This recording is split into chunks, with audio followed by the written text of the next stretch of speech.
Story of a woman called Alice. She's in her 40s, and at the time we interviewed her she was living in a neighbouring country, living in kind of in hiding, afraid of being out in public too much because of the she was illegal, and she was worried that there were agents from Zimbabweans out looking for her because she'd given evidence about what had happened to her. She says, "My work in politics ended up hurting one of my children, beginning in 2006. I don't want to talk about the details. I went through terrible experiences myself, but it is my family that I am thinking of. It is concern about my family that causes me the most pain.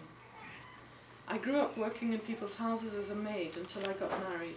By then I already had a son. I also took care of my husband's brother's children, his sister's children, and my husband's children from his previous wife who had died. My husband worked as a TV and radio technician, but he didn't make enough money to support the family. So I became a cross-border trader, buying goods and going back and forth between Zimbabwe and Botswana. One time when I came back from Botswana, my husband said, 'Help me with some of your money so that I can go to Mozambique to open a shop. I will give you back your money as soon as I start making profits.' Unfortunately for me, he found another woman there after 3 months. This was in 2006. Even before my husband left, I had been participating in the MDC, the Movement for Democratic Change. But earlier I had had to do it quietly. People were afraid of getting killed. I got involved in MDC because I was unhappy about the way we were living in Zimbabwe. A lot of kids were going to school and getting educated, but with no jobs afterwards. Only people in government were benefiting while others suffered. So Alice is really a local level organizer in a small town, telling people when rallies were going to happen, who was coming, organizing who was going to speak, and then once people started getting locked up in big numbers, taking food to the police station and taking care of people who were in detention. But she started to, she's quite a feisty woman. She doesn't give in very easily, so that when she's questioned she won't give information. She's quite firm, and she starts to get into trouble. And then this is the point when she gets into quite serious trouble.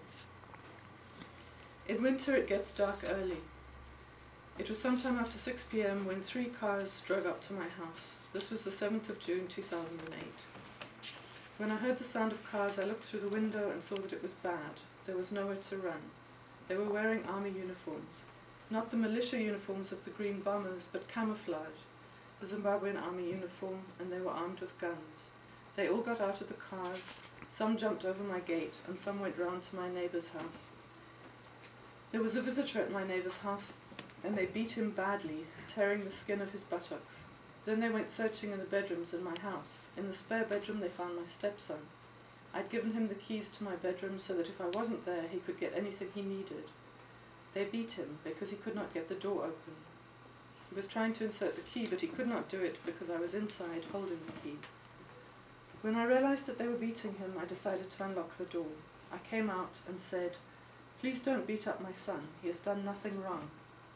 I am the problem because I am a member of MDC."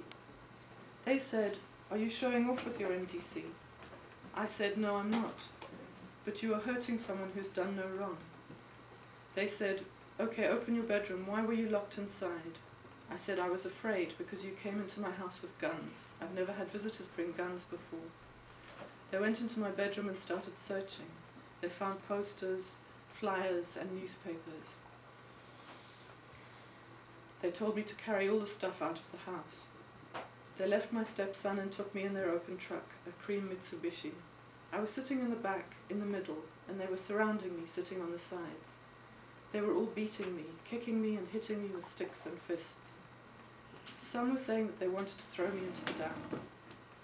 Another car stopped and someone inside said, "Did you find her?" And they said, "Yes, we did." They wanted me to tell them where the MDC MPs lived. That's why they were beating me up, because I was refusing to tell them. They were saying, "So are you being like Jesus, who died for others? And now are you going to die for those people?"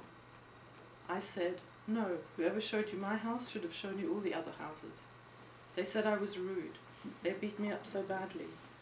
After that they said, "Take off your clothes."